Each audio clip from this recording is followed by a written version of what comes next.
dirumitkan juga nih sama jalur pesawatnya. Nggak apa-apa, gue suka yang kayak gini Gitu ketimbang ya. pesawat normal. Entah kenapa waktu itu dari awal-awal pas gue comeback ke Cash FF lagi, semua Mhm. pesawat tuh kok kayak nggak ada gitu ya orang yang mau nyari ribut gitu ya. Iya iya iya. Sekali-sekali pilotnya ngajakin teman-teman ini ribut kenapa gitu kan. Dan Ya. akhirnya terjawab juga, gue dapetin pesawat yang gue mau. Dan bener aja ada beberapa daerah yang Mhm. potensi perangnya tinggi banget. Kayak apa tuh? Force Red ya kan, ada Kraken sama EVOS itu udah pencar kedua arah, Ocean View sama si Force Red, tapi Mhm. Krakennya kayaknya mundur sih, mereka mereka nggak mau jabanin perangnya lagi dan Wah, udah pelan-pelan mundur ke arah Snowfall. Tapi untuk area Militia dan sekitarnya sepertinya seksi banget untuk dijadikan wah tempat mantep pertempuran ya. pertama. Dia di tengah, secara Yep. resource juga lumayan mumpuni.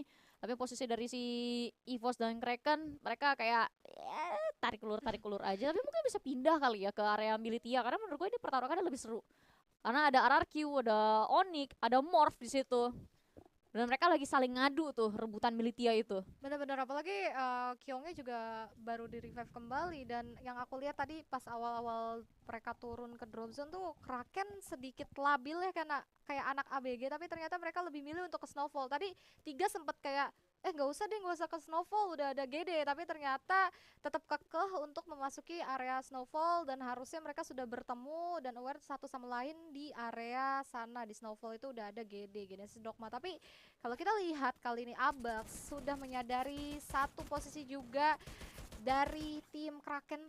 Panzinya di sana coba untuk diamankan begitu saja, sehingga dari EVOS berhasil mendapatkan 1 poin eliminasi. Ya lumayan buat Nah opening kan, kan. I'm God tadi kill 9. Wah, Predator pada match ketiga tadi diambil oleh I'm God. Sesuai namanya ya, Aim God. Emang tembakannya juga tadi dewa banget. Parah 9 ya. kepala itu jatuh ke tangan dia. Dan EVOS juga, karena mereka yang dapetin Buya di game sebelumnya, mereka yang juga jadi MVP.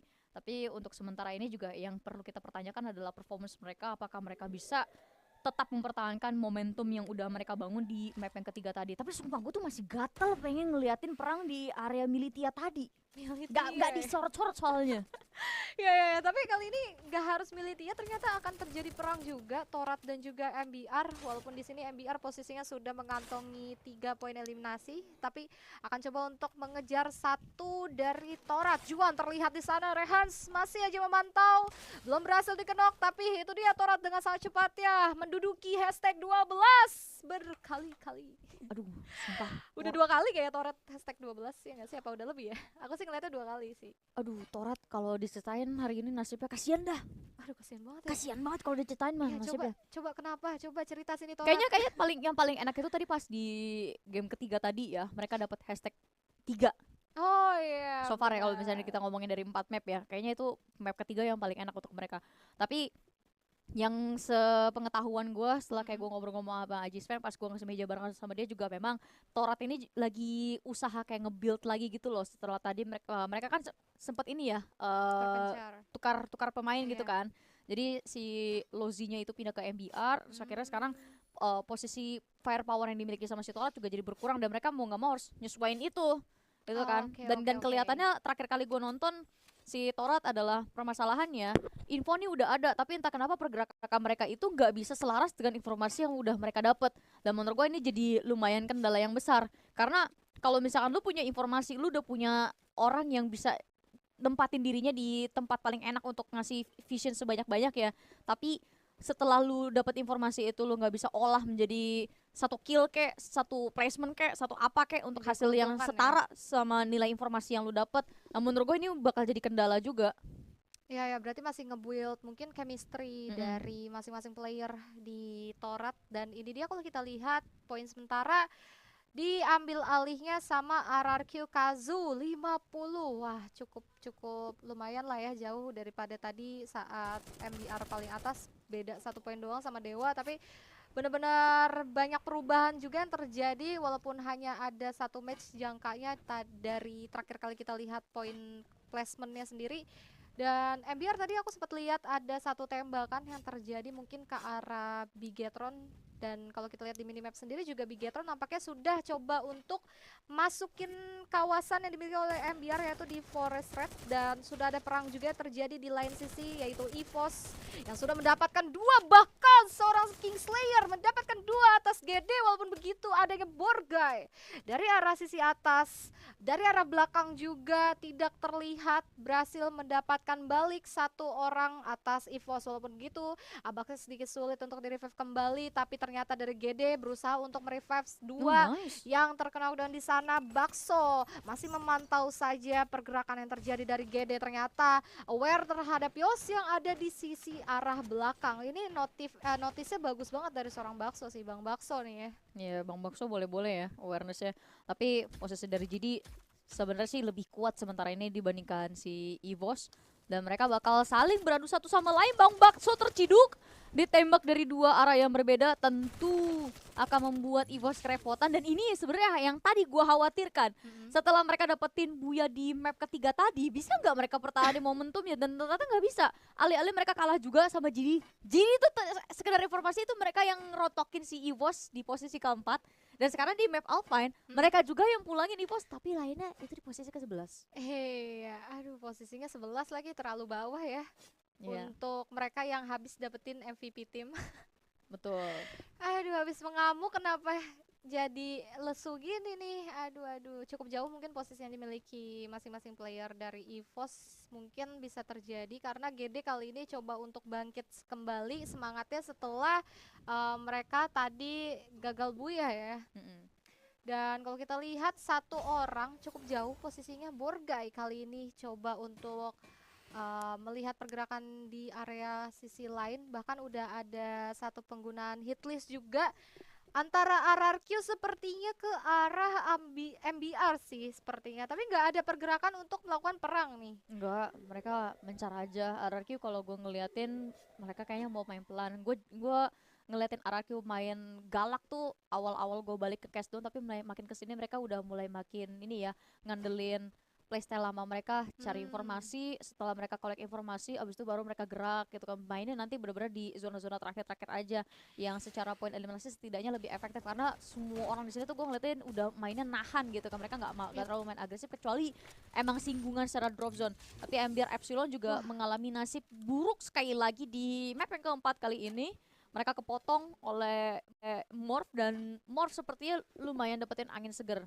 Ya, angin segar untuk match kali ini setelah mereka sudah melewati beberapa match di lalu-lalu kurang mendapatkan keuntungan ya. Kali ini dengan 9 poin eliminasi cukup bisa bernafas lega untuk menaiki poin placement keseluruhan mereka nantinya. Tapi research, kalau kita lihat dari research teman-teman Morph juga udah ready dengan adanya Portal Go. Apalagi Portal Go ini menurut aku sangat-sangat penting ya di map Alpine, yang dimana Alpine sendiri kalau kita lihat sangat open field. Ini menjadi map terluas juga untuk saat ini, dan wah, hitlist lagi-lagi sudah digunakan oleh seorang Yos, yang dimana posisinya juga harusnya udah terbaca, bahkan udah ditungguin aja karena di sini Genesis Dogma masih berada di luar zona. Wah, ini kenyang banget nih. Genesis Dogma harusnya dengan research yang cukup banyak, Snowfall menjadi milik mereka, harusnya mereka udah siap ya, ready untuk melawan tim yang memang nungguin mereka di area dalam zona berikutnya. Ini tinggal gimana caranya mereka nggak tusun ya, nggak turu ya. Dan lanjutin omongan lu soal Apa tuh? Portal Go, menurut gue itu emang penting ya, tapi itu juga yang ngebikin permainan player-player di sini jadi lambat. Karena mereka bisa main pinggir, habis itu nanti kalau misalkan mereka mau secure masuk ke zonanya lebih cepat dengan Portal Go-nya, tapi untuk nyerang juga sebenarnya bisa lebih agresif. Contohnya kayak gini dari si Onyx, mereka tahu musuhnya di dalam di atas atap semua, dia buka Portal Go tapi dari arah atap yang lain, dan habis itu udah langsung diganggu. Secara formasi udah mulai kepecah, dan itu adalah korbannya mereka dari si Onyx, itu adalah Dewa United. Dan sekarang Onyx ternyata tidak terlalu membuahkan hasil yang baik, serangan mendadak mereka. untungnya masih ada pertukaran yang terjadi, tapi satu persatu Punggawa Still. dari tim Onyx udah mulai rontok di atap Dewa United, dan ini akan menjadi tempat yang buruk karena dari Ucok GG sisa sendiri di atap sana, sedangkan Jack akan menjadi satu orang terakhir. Mau nggak mau Ucok GG ini akan menjadi orang yang nahan pergerakan Dewa United supaya si Jacknya bisa kabur. Ah iya sih, setuju banget. Jadi biar seenggaknya Onyx ini masih bisa masuk ke dalam zona berikutnya, atau placementnya lebih dijaga lagi ya, nggak yang hashtag 9 banget. Tapi ternyata hashtag 9 tadi juga sudah diamankan sepertinya oleh teman-teman dari Kraken, yang entah gimana mereka bisa harus menduduki hashtag 9. Dan kali ini masih ada nafas juga untuk teman-teman dari Onyx, sehingga mereka masih bisa bertahan di yang ke-8 kali ini. Betul. Dewa 3 poin eliminasi, coba untuk rotasi ke arah selanjutnya. Pembukaan UAV Lightnya juga cukup bagus ke arah kiri. Mereka berjalan ke arah depan untuk menjaga-jaga situasi yang terjadi, atau jaga-jaga apa yang nanti akan terjadi di area sisi kiri mereka kali ini. Dan apalagi dengan research, wah udah lumayan kenyang juga dari seorang Mister 17. 6 global walaupun belum adanya grenade, tapi dengan mereka punya medkit 13, posisinya mereka berjalan rotasi jauh dari zona ini, masih bisa aman lah ya hitungannya. Bisa aman, bisa aman.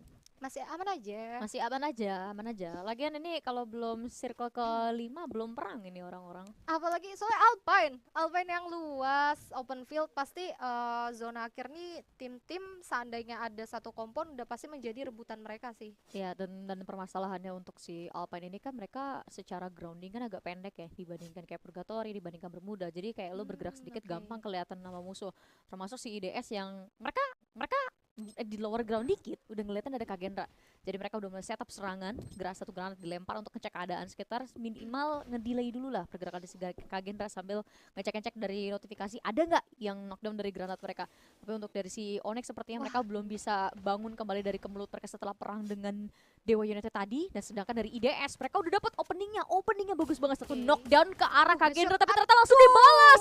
Satu peluru terakhir ternyata gagal mengenai Raf, dan akhirnya secara posisi mereka jadi imbang. Tapi sayang sekali untuk Kagendra karena mereka meskipun sudah berhasil menyimbangi kedudukan, mereka belum bisa mengantisipasi serangan yang dilakukan oleh IDS. Tapi di dalam satu glual yang dibangun oleh seorang Azril masih bisa membunuh satu player dari IDS dan mereka kembali seimbang. Tapi cuman masalahnya serangan bertubi-tubi mulai datang kembali dari IDS yang bermain secara tarik ulur, dan Kagendra pun hilang. Ditambah lagi dari Kagendra sendiri mereka kerepotan karena Morph pun join di fight ini. Ternyata itu adalah Dewa, sorry bukan Morph. Tapi untuk dari Dewa United sendiri, mereka tidak ketinggalan pesta. Sisa 2 player dari IDS dan ada kelihatan IDS kocel di sini. Sam 13 dengan sniper rifle-nya sudah langsung melihat dan tidak akan melepaskan kepala player ini dari scope yang dia miliki. Iya, adanya orang ketiga sedikit kesulitan nampaknya, Nice dan Kochel juga sudah diamankan oleh Sam 13 dari Dewa United kali ini. 5 poin eliminasi. Sebenarnya ini ada satu loh nyempil tadi dari Onyx, entah di mana aku nggak lihat dia ngumpet, tapi nampaknya masih cukup aman posisinya sejauh ini. Dan nah kan, lihat gak kamu? Itu ada satu Onyx mungkin sedikit jauh ya, nggak terpantau oleh anak-anak Dewa. Tapi kalau kita lihat Morph, dengan mereka punya posisi setup di dalam zona, ditunggu begitu saja kali ini Onyx yang ternyata harus keciduk, harus dipulangkan juga oleh teman-teman dari Dewa. RRQ kali ini juga menemukan lawannya satu di sana, adanya GD juga yang masih tersisa. Morph sedikit pasif permainannya, mereka lebih milih untuk mengamankan posisi untuk zona akhir nantinya, karena dengan adanya satu kompon yang ternyata sudah mereka kuasai, ini menjadi keuntungan untuk teman-teman dari Morph. Sedangkan Dewa yang ketika mereka ingin masuk ke dalam zona seharusnya sudah dipantau habis-habisan juga oleh teman-teman Morph. Bahkan adanya RRQ dari arah sisi kanan, dan di belakang juga ternyata masih ada GD di sekitaran mereka yang akan menjadi satu kesulitan untuk teman-teman Dewa sejauh ini. Ya, sejauh ini. Tapi sepertinya kesulitan tersebut tidak akan berlangsung lama. GD satu-satunya yang gangguin mereka saat ini udah ke pressure balik, dan kalau gua nggak salah lihat ini seharusnya GD tinggal satu orang doang. Jadi kalau GD hilang, sisa top 4 aja player-player yang tersisa, dan bener GD itu sisa satu orang udah hilang juga dieksekusi sama Dewa United. So bagian obstacle sini juga udah bisa diambil sama mereka. Tapi ini bukan posisi terbaik untuk di circle saat ini. Malahan circle di dalam ini yang paling enak sebenarnya posisinya si Bigetron. Bigetron tinggal nunggu aja, nungguin kayak Dewa United, RRQ sama si Morph ini saling bertumbuk satu sama lain, saling bertarung satu sama lain. Tapi Dewa United sepertinya mereka paling dekat ke arah RRQ dan akhirnya peperangan pun sudah mulai terjadi. Gesekan antara mereka berdua tidak bisa dihindarkan kembali.